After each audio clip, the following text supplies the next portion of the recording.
Ladies and gentlemen, welcome to the Tait Talks podcast.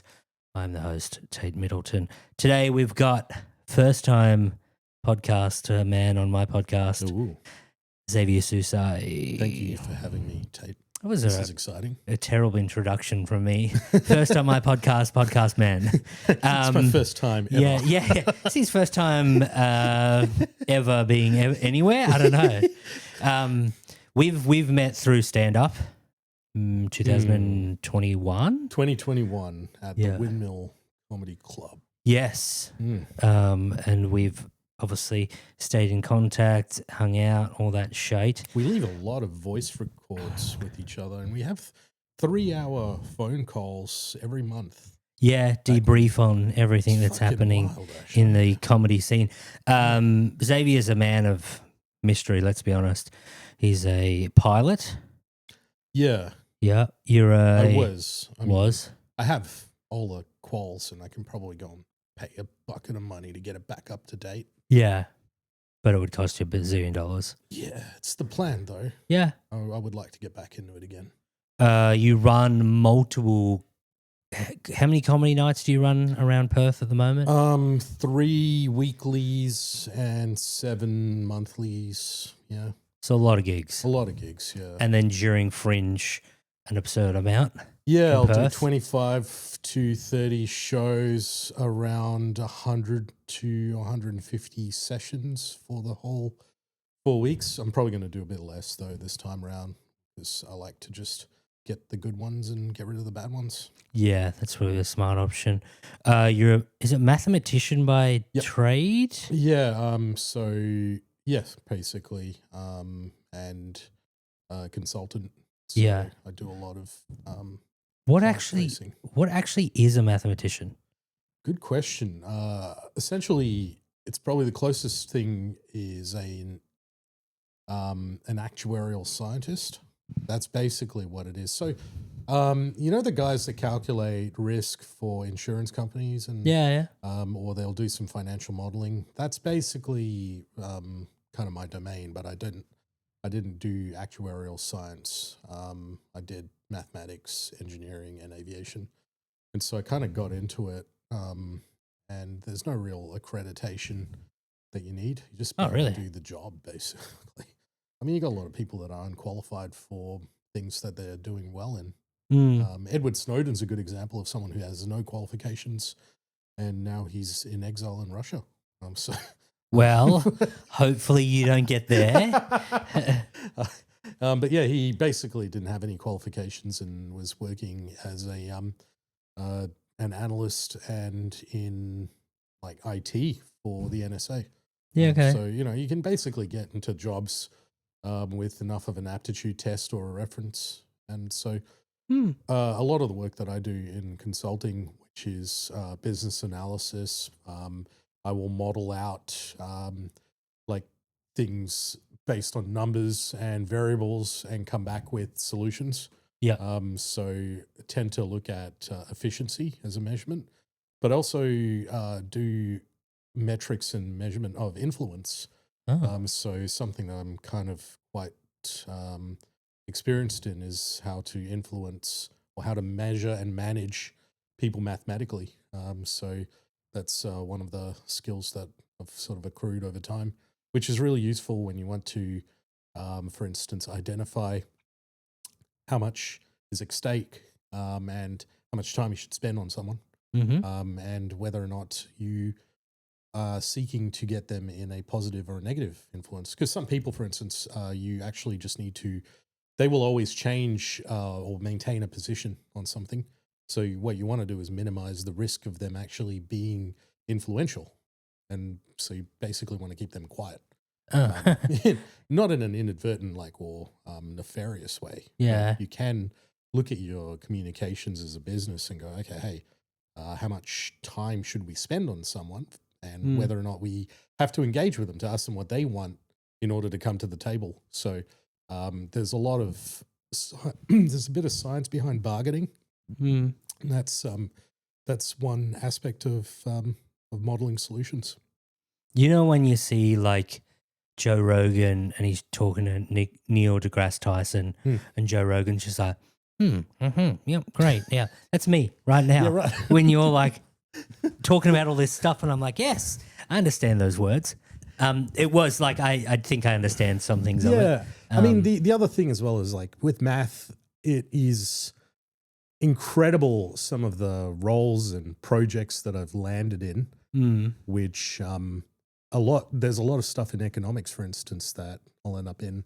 Mining, for instance, where I'll be looking at the accounting perspective, the engineering economics of sites and looking at feasibility based on commodities. We were talking about it the other day with the new iron ore deposit that they found. Yeah. And so I think just to connect to that, like you can look at it from the very highest level and go, okay, well, profit equals the revenue minus cost, right? Mm-hmm. And you go, okay, well, it's going to make a profit. But then when you unpack that, you can look at things like the unit cost of actually mining something from the ground, Yep. all the way up to the point of when someone purchases it and you've handed it over, right? So there is a logistical implication from start to end. There's also a resourcing component. There's also the time spent to actually go out and get the permits, the licensing, build up the infrastructure. Yeah. So you have a unit cost, but then you've also got an initial principal cost that occurs. So doing the math behind that is that kind of stuff is not that convoluted, to be honest. You'd be surprised. It's actually very stock standard, like economics. And then you've got tax implications that you can get an accountant to look at, where things like this thing called EBIT, which is earnings before interest and tax, all these components that will start to draw in a time perspective of when like your commodity price in the market is very good. And then you'd have to start to forecast like whether or not it's actually on its way down or booming. Yeah. And so then you can have to look at, okay, well, if it is going up, I want to get in early and start my project at a certain date. Then you see shit where like commodities have collapsed. Yeah. And so they have to shut down a mine, right? Yeah. And so then you've got a shutdown cost, which is a huge implication, where they literally get vehicles and they soak them in fucking oil and keep them down and like preserve them so they don't get damaged or anything and they don't get corrosion. So you get like there's stuff like that comes into play. One thing I like the most about math is you can talk about it without actually discussing numbers. I know. I'm terrified if you started to throw out mathematics. That's the beauty of it is that it's a lot of conceptual thinking is the most important part. Establishing the variables, looking and analyzing the trend.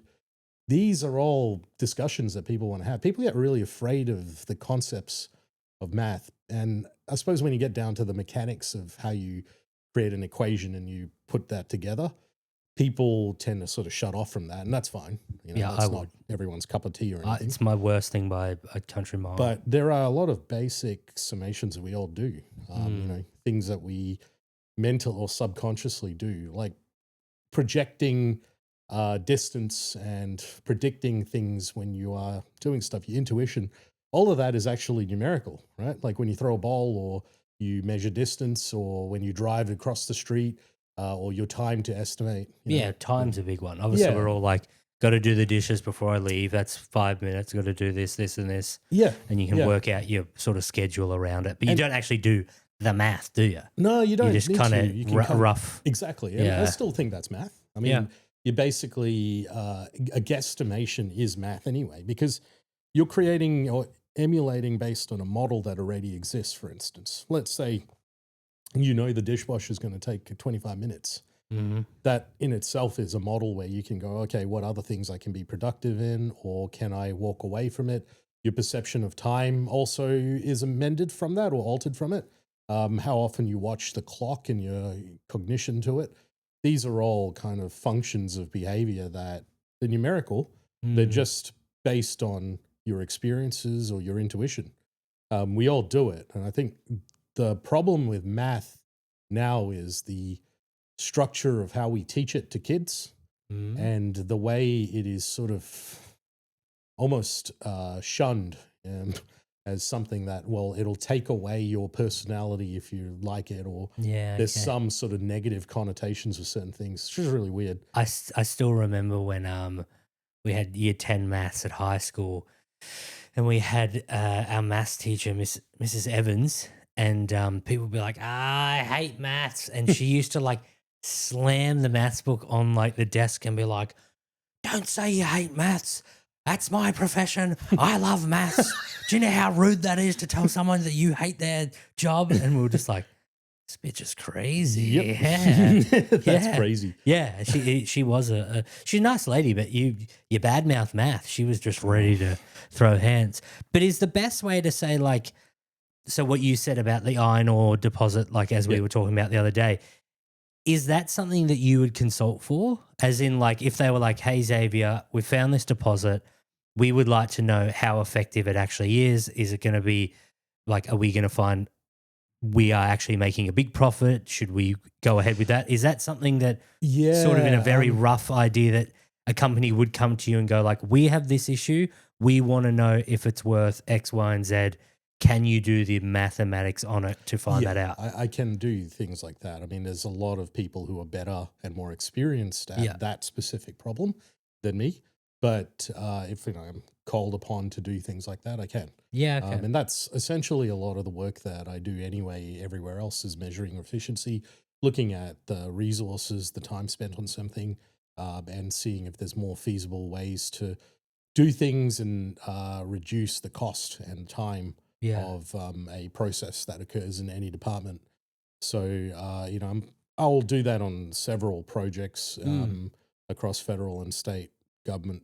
And, it's enjoyable to me because I get to talk to a lot of people. And the way I do the consulting is I'll assess and really get a clarity of what the problem is. Yeah, I was going to ask that when someone says we have this problem, Hmm. you need to know the ins and outs of that 100%, said problem. So, like, when it's something that you know nothing about, is that the first part of the job? So interestingly, what you find over time is that a lot of problems across a lot of industries are all essentially very similar. Yeah, okay. People put a weird nuance or niche to what they actually do, but you realize there are a lot of common trends. Yeah, okay. So one such common trend that pretty much every organization everywhere is information retrieval, right? How do they actually get the right information that's presented to them at the right time, and how they actually make decisions from it. So when you receive information, it's actually, there's kind of a procedure to it, right? First baseline is data. So you might get some numbers, and then you might get within that, you're processing information. So information might be like, say you got a bunch of numbers, 5, 10, 27, 35, and 42, right? Yeah. You've received those numbers. That's just data. You don't really know what to process around it. But once you kind of unpack it and you know information regarding that, you realize that's actually, bananas and apples and churches or some shit. Yeah. Then you know that's information. And then you look relative to what you actually do and you go, okay, how do I create knowledge out of that? Knowledge meaning that it's decisions that you make. Yeah. So it's essentially called DEC, data, information, and knowledge. Get it? You just get lots of DEC. Yeah. And you're in business. And a lot of the things that I found is that it's you get a lot of businesses that have these, in every industry, there's a lot of these frameworks that come out. Right? Frameworks like, oh, this is how you, this is how you do project management, or this is how a specific way to do business analysis. Yep. And all that is to me, I'm very cynical about those things because what happens is people have these templates, and these templates tell you this is the step-by-step procedure of how to do something. People no longer think about the actual problems and the things that they're doing. So it's almost like as if in comedy, like, would you simply have a set of guiding templates that you would use to put your joke into the formula? It doesn't really work like that. There's a bit of intuition, there's instinct. Yeah. There's things that you would know that work better with your voice and your style. Otherwise, we'd all just be writing these fucking, little shitty jokes and it's in a book. Yeah. Whereas like that's not what life is, and that's not what business is as well. So you identify similar problems across the board, and that's from experience. And I've found that as I've done this for a long time, I can see sort of very common issues and trends, and I just apply one bit to another. Whenever I jump between jobs, I have this kind of rule of myself that I need to know 60 to 70% of the job that I'm about to jump into. Yeah. And any more than that is incredibly boring for me because I'm not Yeah. learning anything. Anything less than that, and I'm overwhelmed. Yeah. So I Okay. have this kind of weird number in my head. Like if I jump between companies or projects, I have to know 60 to 70%. And then I feel a sense of growth. Hmm. And once I've completed, I'm like, oh, I know a lot about that. Yeah. And I just keep hopping. And I've done quite a few different industries, from like engineering, oil and gas. I've worked in stakeholder relations in oil and gas. I've done construction, real estate, property management, corporate housing. I did platforms out of India, pipelines.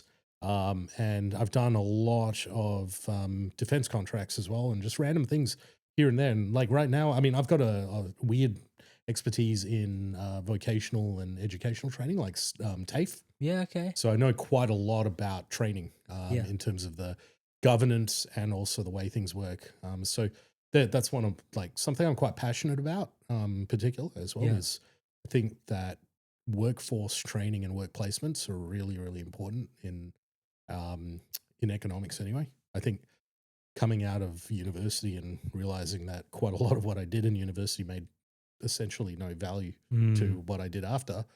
There's a reality behind going to university you really got to pick the right courses. Yeah. Okay. Because there's a lot of stuff there that you can go, especially now with the information age and particularly with, chat GPT and AI, where it's all heading. Yeah. There is a lot of known redundancies in terms of the structure of university courses.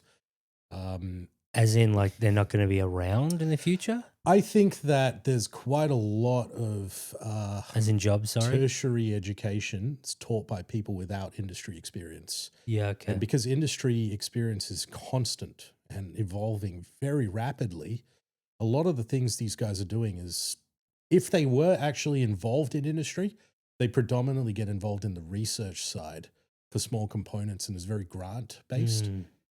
But that's not how life works. Like if once you get out of the sector of any place, you're really a resource that has to draw in cash for Yeah. a business. Like you need to be seen as someone who's productive and can be utilized as much as possible for the time that you're being employed. Yep. And it really comes down to that, to your utilization. This is why I like consulting, is because I get to jump into these businesses and I'm not immersed in it like they are. So Yeah. I'm kind of looking at everything very objectively and I'm learning a lot about it without actually being immersed to the point where I'm in the politics and the crap and all the stuff that goes on when you're in a company for too long. Yep. So I can hop around and gain the benefits of learning things. Mm-hmm. And unfortunately, it comes with a lot of accountability because you're being like put into a situation where they're paying you top Mm. dollar Yep. to give advice. And sometimes you're in a situation where you don't know anything about their business. Yeah. And somehow you have to come up with a way to show your value. Yep. And so I like being on my toes. I like that aspect. I'm constantly having to add value to things. And yeah, that's really served me time because they've always said 1 year of doing consulting work is like 5 years of being in any industry. Oh, really? So it's really accumulated. Like I've hoarded so much more knowledge and know-how and IP around a lot of sectors that it's allowed me that if I ever come up with my own project, I know all the elements and I can Yeah. view things from multiple lenses. And Yep. that's given me, I've inherited that just from doing so much of this shit for years, which is great for me anyway. Yeah. Yeah. Have you found that when you've had to relay information and you've gone through all the processes and figured out that 60 to 70% of jobs and the Yeah. overview and then you've given the information to the people that are paying you, that they've been like shocked with some of your findings? Yeah. Yeah, and they're Yeah. like, oh, shit, we put stock in the wrong thing, or our processes are totally wrong. So interestingly, clients will often, without them knowing, or sometimes they are very conscious of it, they like to run rings around consultants. because they think that consultants aren't going to be adding value to a situation. My one skill I have is I will intimately try to know the problem more than they do. Yeah. Okay. Once I know the problem more than they do, and I know their business more than they do, I can then come back with a lot of responses without kind of sitting there going, oh, what am I supposed to do? Business analyst, the kind of the basic business analyst, they tend to be parrots. Like they'll go in and they'll be just like, okay, what's your problem? How do you need to solve this thing? And they do things. I often get really immersed in a lot of industry research. I'll spend a lot of time reading industry journals, articles, looking at other competitors' sites, and just getting a really solid hand on things. And I'll spend hours reading. I read a lot. And that's helped me quite a bit when I go in and have an engagement or a conversation with people. I tend to be able to identify the problems quicker than they do. And so that is about earning their trust as well. That's quite an important aspect to this. Them understanding that I'm on their side. Yeah. And that's a big one, I think, because there's a lot of people that will just come into places thinking that they can just earn money and not really do anything. Yep. That's a big problem because people immediately assume that of you. And so I try to, go outside of that. I really am quite pushy about that because I wouldn't want it happening to myself. you know? Now, all the stuff I've just said, that's something I think is fundamental to any employment or any role that you have.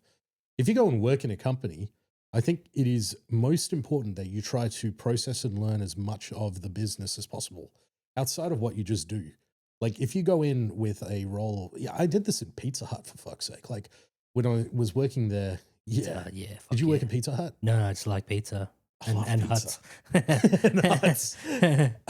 Pizza Hut was an interesting one because I was like 17 and I was doing delivery driving. And it's so funny? I got my pilot's license before I got my driver's license. I failed my driver's test. Take a wild guess. How many times? 6. 7. Shit. Actually, no. I think I got my driver's license on the 7th one. Wow. I was such an anxious kid. I don't know. Mate, I did the same. I genuinely, like my youngest of 3 boys, my mum was like, you are the best driver by a country mile out of the other 2 peanuts. Yeah. And I went and did my test. Once I got into like the driving instructor's car, he picked me up. We did a lesson before going to Vic Roads in Victoria, which was Department of Transport here in Perth. And I forgot everything. He's like, do a reverse parallel park. And I'm like, what?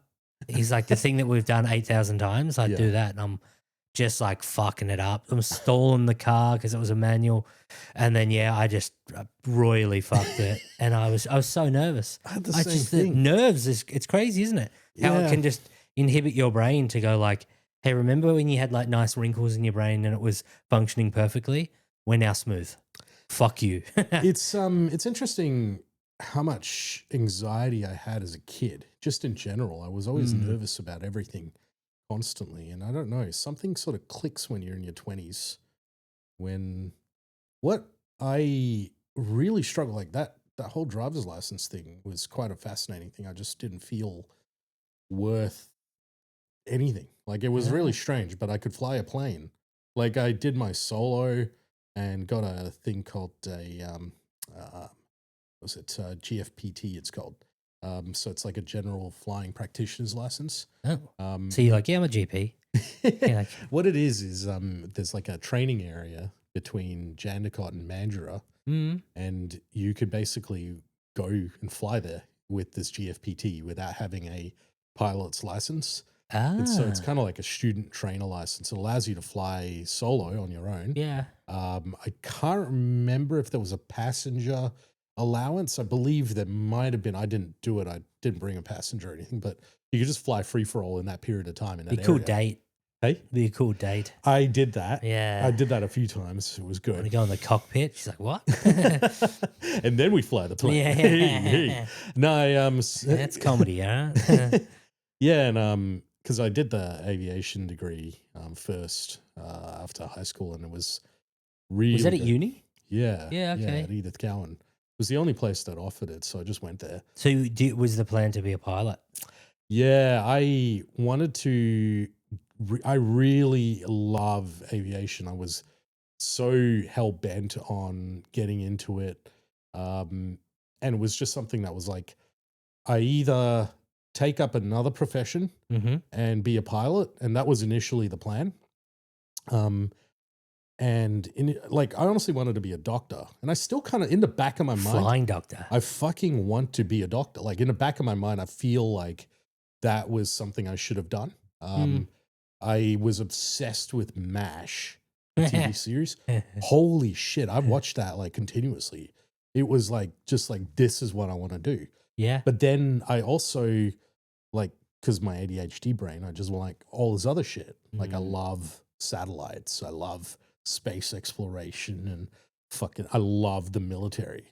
And so I was like, I want to do all of this, right? You know, as a kid, you're like, I want to be a fucking doctor with a rifle and, you know, just all this bullshit, just kind of things. And then when you get to a certain point, you're like, okay, there's a reality here of what I need to do and get into. And I honestly was like, okay, if I was to actually want to live a pretty good life of travel, I was like, aviation's the way to go. Yep. And so, yeah, that's what I got into. I just studied that. And the thing with Edith Cowan University is like, let's be honest, anyone can get into it. It's a good university, but it is it's not the best.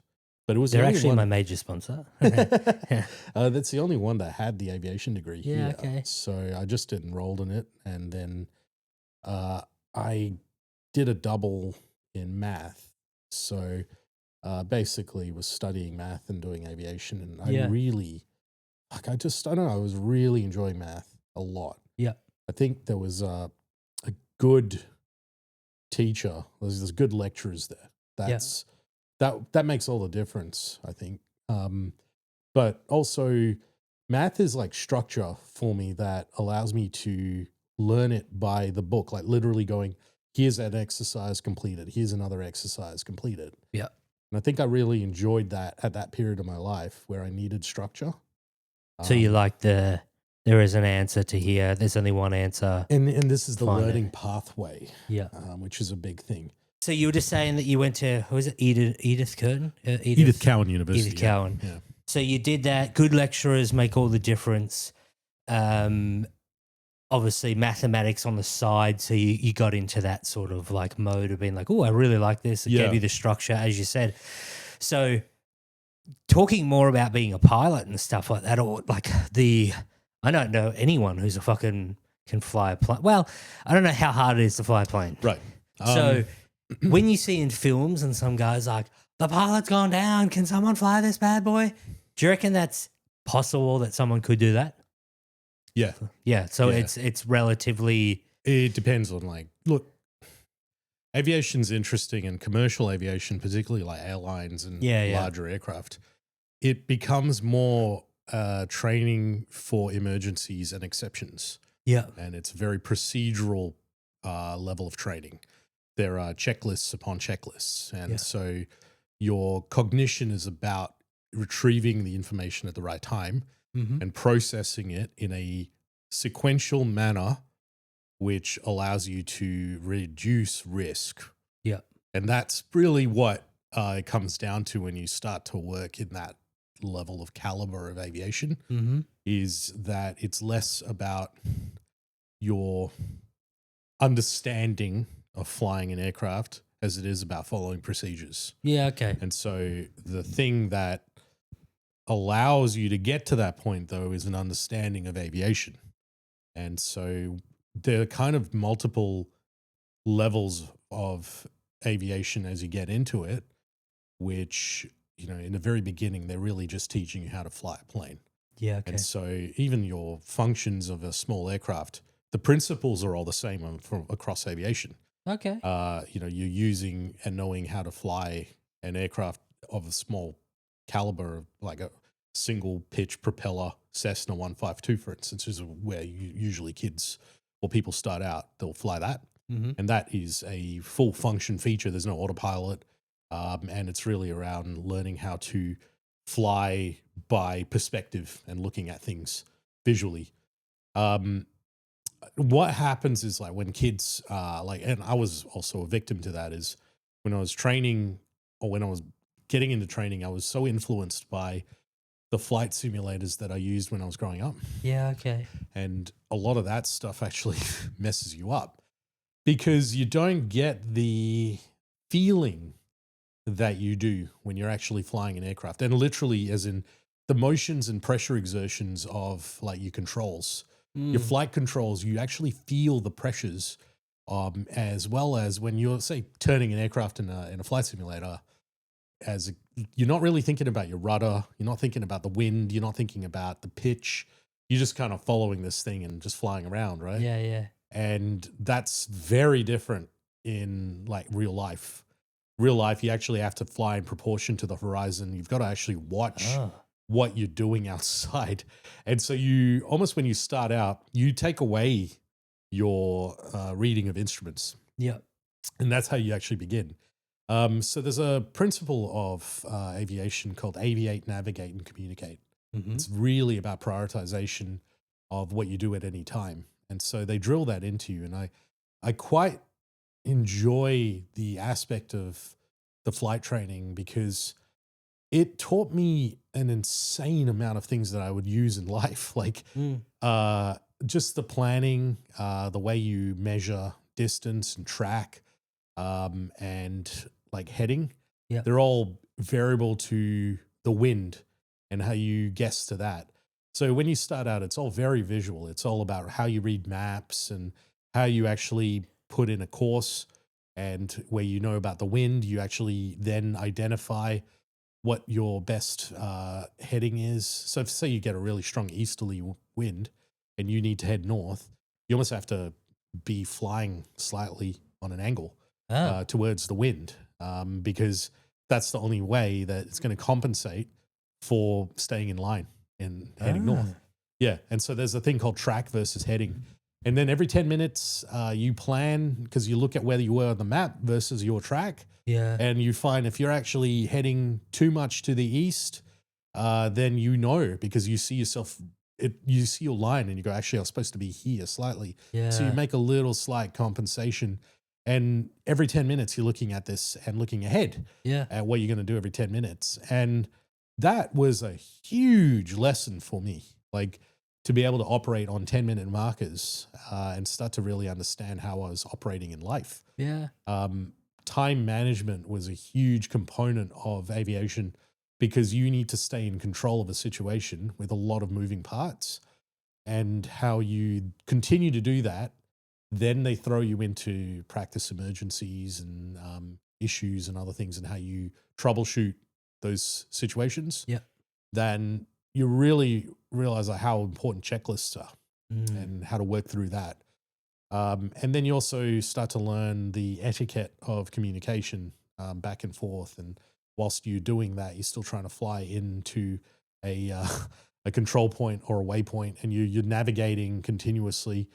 There are a lot of moving parts, literally, when you're and when you're training, when you're a pilot, and all that stuff just comes into play. I found that just those skills, that training really assisted me in a lot of other aspects of life, which is, I guess, paramount to me understanding that any form of training that you do in any other industry or whatever, that can be reused.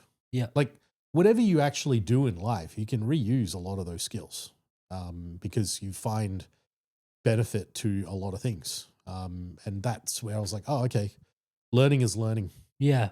And it's a key point. I can identify common patterns in one thing to another. Yep. And I feel like that's also very useful in, like, when we do comedy, we can basically identify and highlight benefits and patterns to certain things that we've done in the past. Mm. So yeah, that also helped me as a consultant. Yep. Just to be able to operate in that framework or create a framework that I can operate under. Allows me in business to be able to produce checklists. And you know me, I'm pretty anal about how I set rooms Yeah, up. you're Or autistic. Yeah. One of the best. Definitely on the spec for sure. I don't know how specky it might be.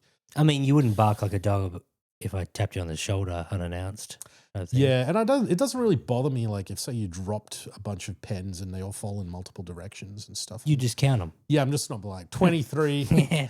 23. With talking about, like, you know, you were saying the checklists and 10-minute intervals and emergencies and stuff like that. Was there any times where you were flying a plane and something did go wrong and you were like, uh-oh? Yeah, there's a couple of ones, especially in the early days. So there's a de Havilland chipmunk that I was training in, and it's a really cool kind of it's a tailplane aircraft that is a World War II trainer. And it's a nice aircraft. It's fucking lovely, actually. And basically, as it's coming in to approach, the engine started sputtering, and I was like, holy fuck. And the interesting thing is you just kick in and you kind of have to calm down and just go, okay, what can I actually do with it? And so I couldn't apply enough thrust to a situation. So I actually kind of flew in a way that like allows me not to get tangled with the power lines that were right on the edge of the runway. There's one thing about Jandakot is like, it's a great runway. It's one of the most active airports in Australia. There's fucking power lines that are just nearby, and I swear to God, it was the worst. And so, yeah, I just had to maintain that I was over that. And then just reporting in. The other thing is prioritizing. Aviate, navigate, communicate. It's a huge thing. If some shit goes down, fly the plane first. Identify whether or not you can actually come in for approach, or you need to create your own runway to land in for an emergency. So is approach landing? Okay. Yeah, so I was kind of lucky in that sense that it was towards like the latter end of it, and it was clunky. But then I didn't get full engine shutdown. Yeah. But interestingly, if you get full engine shutdown, sometimes that's a benefit because there's less drag on your aircraft when you're coming in. Because when your aircraft propellers are idling, you're actually creating a wash or almost drag on your airframe that can actually slow you down. So it doesn't help at all. In fact, sometimes like you're better off just shutting the engine so that there is no thing. Just coasting in. Coasted in. Aircraft are all very different. They all have different glide paths. And so you learn to, as you fly multiple aircraft, you get instincts around how these things work and feel. And that's the thing that you don't get out of flight simulators, the intuition. There's a thing called trimming as well, where you're basically maintaining the controls at a certain pitch or yaw, and like you basically then maintain the aircraft in a profile that can keep it coasting. It's almost like a manual autopilot, if you will. But that trimming is interesting because you start to feel the pressure of exertion in your controls until you want to hit equilibrium at the right amount of thrust, at the right amount of like airspeed. You almost feel it. You can really see whether or not you're maintaining a level profile. Aircraft's also very much designed to suit its purpose, right? So fighter jet is a very unstable aircraft, but it has maneuverability. But you see a cargo aircraft and it's meant to be stable. And so based on the way things are filled in the aircraft and all those things, you start to learn the math behind that too. Because as things get bigger and you start to work on commercial decisions, the more weight you fly with, the more fuel you'll need. All these things come into play. And the beauty of aviation to me, the thing that really piques my interest is it's always all relative and proportional. Everything happens. Like if you adjust speed in one thing, it's at a cost of something else. If you design an aircraft in a certain way, it's at a cost of something else. You then start to realize, well, life is like that. Like you make sacrifices in one end, and it's all about modeling a solution for what you actually absolutely need. It doesn't necessarily mean that what you are sacrificing is an expense. It's just for that situation. So it's almost like mixing deck when you're just putting up one thing and, other things might be like down on another level and you're changing the proportions of the sound waves and the amplification of the sound and certain decibels to suit the scenario. Mm. Some music requires a higher treble, others require more bass. Yeah. That's kind of what aviation really is. Like when you start to So do that, pilots are DJs is what you're saying. pilots are DJs, man. No shit, eh? That's a great way to look at it. Yeah, yeah. Well, essentially, DJs of the sky. DJs of the sky. Is it, sorry to cut you off, but is there anything that like, so obviously you flew, how many different types of planes have you flown? So Cessna 152, Mooney 201, Cessna 172, 182, 210, Cessna 310, part Navy, I think I mentioned that one, Chipmunk, Tiger Moth. Yeah. I've flown a Spitfire, that's really cool. Yeah. Yeah, I've flown, like I've sat co-piloted Yeah. like a Learjet, which was really fun, and a Cessna Citation. So done those ones. I didn't. I actually did a lot of training, simulator training on a Boeing 727. Oh, the big fella. Yeah, yeah. So part of the aviation training for the degree, Yep. you actually have to learn and understand the flight and dynamics of a 727. That was part of the curriculum, and so Yeah. you go down and do the training on that. Really fascinating stuff, because you really see the monstrosity of flight planning and commercial operations. Yeah. It's quite crazy. Yeah, and I did a few jobs here and there, like flying up and down the coast for shark patrols and stuff like that. It's really cool. Yeah. See any?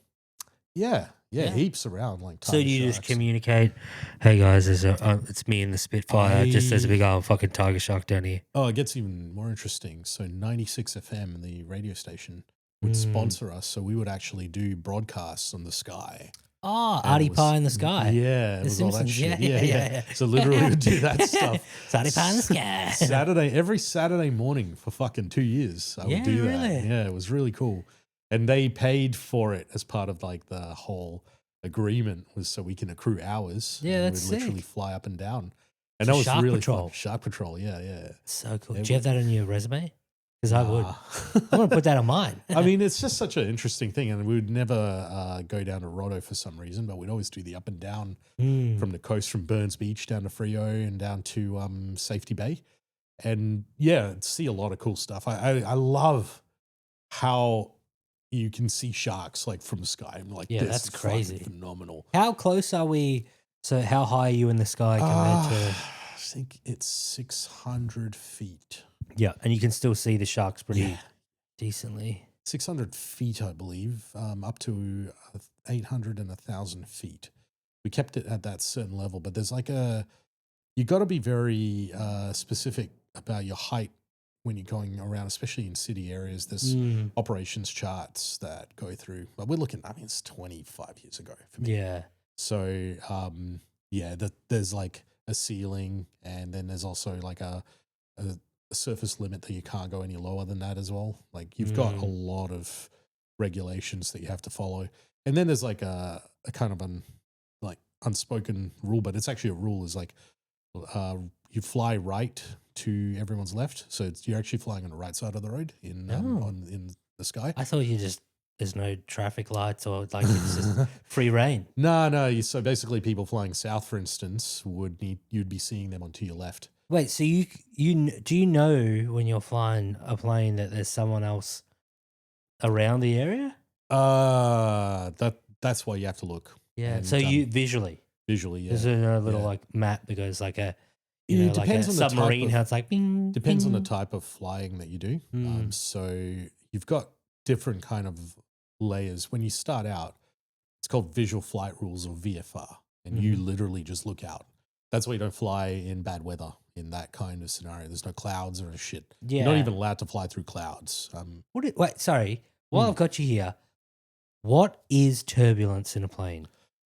Depends on the type of turbulence you're talking about, right? All right. So There was let's another part. break that down. Yeah. One is that you've got, like, the most common one is thermal turbulence. To me, coming from Victoria to Western Australia, what sort of turbulence am I going to get? That's so that's thermal air turbulence. That's Okay. basically a jet stream And there's Okay. pockets of air temperature that is different to the profile of your aircraft at any time. So when you fly through it, the air density or the temperature might be different, and which is why it rocks the boat, because it destabilizes the profile of the aircraft. Yeah. And that's what you're feeling, is that kind of shame, like that basically up and down. Yeah.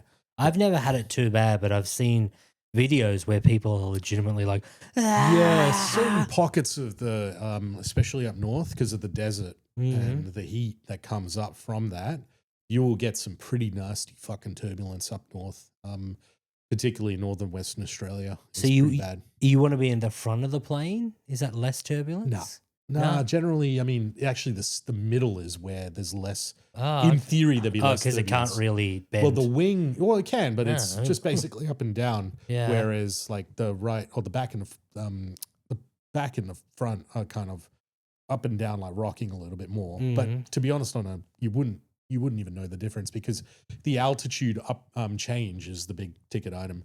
They know how to avoid it at times because you can kind of see the thermal like pockets when they're flying. But there's also times where they go, nah, fuck it. It costs way too much for us to divert from. So it's a costing. Generally, it's a cost, and also the aircraft profile. There's like reasons, or being reasonable about it. Like going, fuck it, it's just a bit of discomfort. Yeah.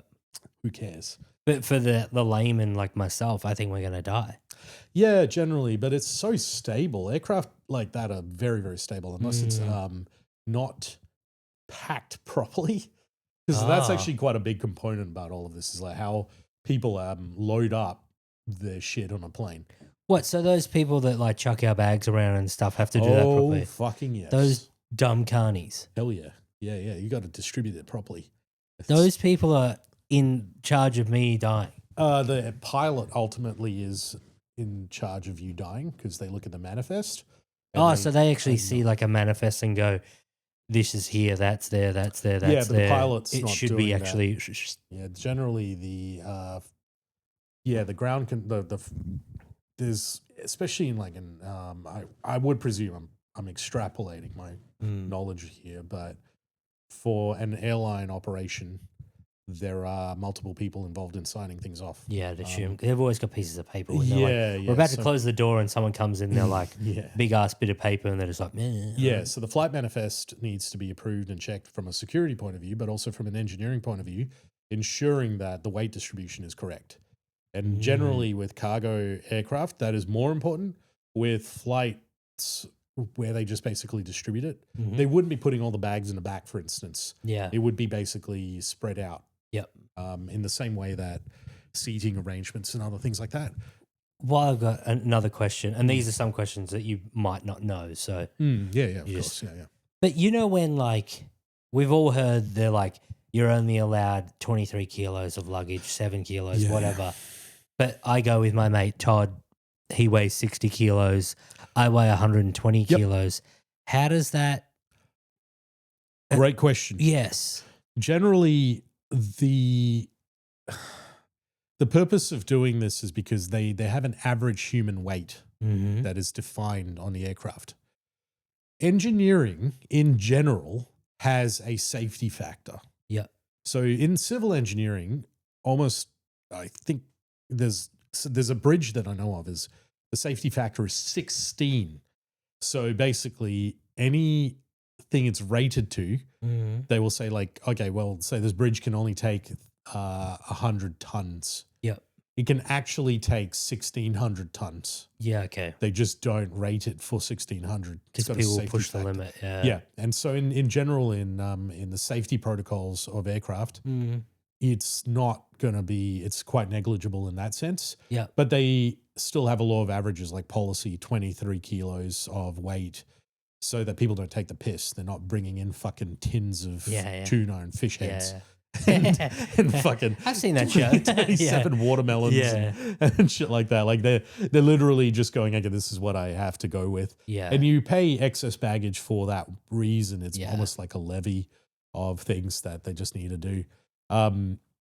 Like with fuel, it's a big consideration, and in commercial operations, you have these kind of factors of legally, there's always got to be 45 minutes of reserve fuel on Yep. an aircraft.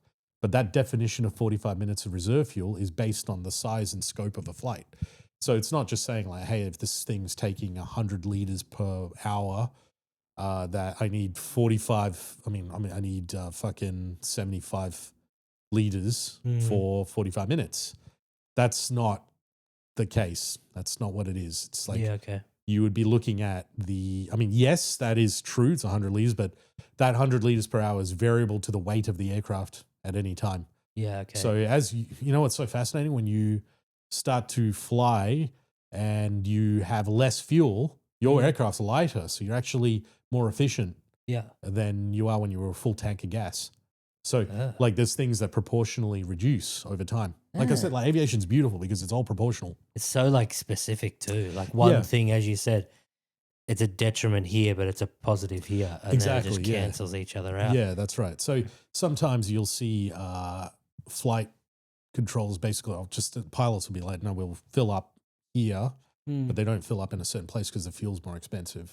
That happens in the smaller charters. Yeah. And that's a thing that I just found, that naming names, I just noticed that some of these smaller charters are a little bit sus. Yeah. And so, safety protocols and stuff, they'll really push the envelope on them. Yeah. And commercial aircraft operations will always suggest that you have 1.15 the amount of fuel, 15% extra as well on your on top of your 45 minutes. That's generally good practice. Yep. I don't know the legalities change all the time anyway, so you'd have to look at it differently. The other thing that's fascinating is crew resource management as well. Like you can only fly 900 hours a year as a pilot on. And so that hours change depending on like how much ground time you have and also rotation. So the schedulers and those guys that plan flights and basically plan the fleet, they are fucking on top of it because they have to ensure people are sleeping. They have enough time, rotation times. If you do extra hours, you need to also spend less time. Crew also have radiation protocols. Like if you're spending too much time in the air, you're actually accumulating a lot of radiation. And so you have to spend less time. And flight crew, that's why there's a lot of like overnight rotation or a deliberate, you need to stay here tonight before you can actually go back up. And there's like things like that. And there's also like deadhead where you can just fly as a passenger and a crew, and there's certain rules behind it. So you got to know the law and understand that. And that's part of the training as well, is to get a bit more of an understanding of that. There's just so much to think about. Yeah. And it's interesting because like there's even a thing called Schedule 8, which is the maintenance activities allowable by a pilot to do. And because you can actually change oil, you can do shit, right? You're allowed to do stuff. I guess in a smaller plane, you would do that. Yeah, you would do that. Yeah. But you also, when you are doing these pre-flight checks and you're checking the fuel and you're inspecting like the aircraft itself, like these are all kind of practices that start from day one. Like you actually have to drain water out of a fuel tank if your aircraft has been there overnight because there's a condensation that occurs. So you literally have this fucking tool that you poke in the fuel tank and it spills out all the water until it's off that. You just check to make sure it's the right fuel. There's so many different kind of things and procedures that you have to think about. And you can go on, I can go on for hours on this sort of stuff, honestly. Well, this is a 10-hour podcast. Nice. So keep going. Fuck yeah. We're actually going to wrap this episode up. Finishing you got a couple of minutes left. What actually is, like, how would you sum up autopilot? Okay. It is the ability to maintain an aircraft in a specific profile, operating by way of the aircraft's profile. That means the thrust, the operations of it in flight, and the navigation components to keep it within track. Meaning that you can say, okay, you're going here to here, and the aircraft continues on the same way it does. You could do that through gyroscopics. Gyroscopics allows it to stabilize things very much like a gimbal. Okay, yeah. So that's one aspect to it. Other aspect is by navigation beacons and waypoints. The GPS is quite an outstanding tool to maintain an aircraft's profile, because if there is a change or deviation from the course, GPS allows the aircraft to understand the variation and the change, and the autopilot allows for a marginal change in the profile in order to get back on track. Yep. Handy. Yeah. So Does that make obviously, sense? So obviously, newer planes and jets and stuff are better equipped to obviously do all this sort of stuff. I mean, generally, like, you don't see like training aircraft with autopilot. Some do for commercial training and other things like that. Yeah. But and that's fine. But you train autopilot's great. Yep. Like, there's nothing wrong with it. There's nothing wrong with a lot of the levels of technology that gets introduced to reduce or to maintain an efficiency. But you as a pilot should train for the very basic. Yep. So that when things fail, you know how to deal with it and how to process and deal. You don't see, it just doesn't happen, but guys basically turning back because their autopilot failed. Yeah, okay. It's just not a thing. But then from commercial operations, probably depends on the directive of the airline. Yeah. And that is probably just adjusted for optics of safety and also efficiency. Like, you can spend a lot more money on fuel because of that. Like, going around, okay, so like a fucking jumbo jet, for instance, coming into land, an A380, if they have to go around, that's going to cost them thousands of dollars because of fuel to have to thrust up and do another round. Yeah, do that extra 20 minutes to circulate. And then so sometimes you see A380s that will come into Perth and the winds are so brutal, they land in Melbourne. Oh, yeah. That happened actually just recently. So that's a commonplace protocol, and to go, okay, we rather prefer the safety of our passengers and the comfortability and the aircraft.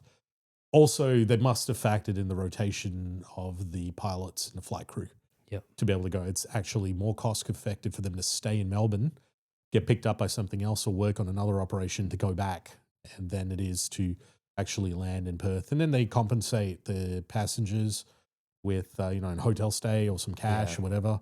These things happen and they're all factored in. And there's a math behind that, which is actuarial science. So, there you go. We all rounded it back to that. Round up. So no plugs?